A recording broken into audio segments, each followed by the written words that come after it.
Praise the Lord. ஒரே ஒரு வசனத்தை கூட காண்பித்து கொடுக்கிறேன். மார்க் 13வது அதிகாரம் 13வது வசனம். என் நாமத்தின் நிமித்தம் எல்லாராலும் பகைக்கப்படுவீர்கள், முடிவு பரியந்தம் நிலைநிற்பவனே ரட்சிக்கப்படுவான். இன்னைக்கு ஆண்டவர் நம்மளை பார்த்து சொல்றாங்க, மகனே மகளே, நீங்க முடிவு பரியந்தம் நிலைநிற்கணும் எனக்குள்ள, நீங்க அப்பதான் நீங்க ரட்சிக்கப்படுவீங்கன்னு சொல்லி ஏசப்பா இன்னைக்கு நம்மளை பார்த்து சொல்றாருங்க. என் நாமத்தின் நிமித்தம் நீங்க பகைக்கப்படுவீர்களா? நம்ம ஏசப்பாக்கு உண்மையா வாழ்றதுனாலேயே இந்த உலகத்துல நமக்கு நிறைய போராட்டங்கள், பிரச்சனைகள், பாடுகள், நிறைய மனுஷங்க நம்ம ரிஜெக்ட் பண்ணுவாங்க, வேண்டான்னு சொல்லுவாங்க. இந்த உலகத்துல நிறைய பிரச்சனைகள் நமக்கு வர்றது உண்மை.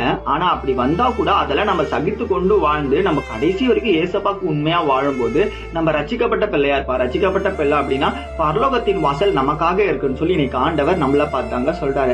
எனக்கு ஒரு சின்ன பிரச்சனை வந்துட்டா போதும், நான் ஏசப்பா விட்டு நான் ரொம்ப தூரத்துக்கு பின்மாற்றத்துக்கு போயிடுவேங்க. என் வாழ்க்கையில நிறைய நன்மை ஏசப்பா தரவே மாட்டாருங்க, நிறைய போராட்டத்தை மட்டும் தான் கொடுத்துக்கிட்டே கிடக்குறாருங்க, எனக்கு ஏசப்பாவே பிடிக்கலங்க நீங்க சொல்றீங்களா?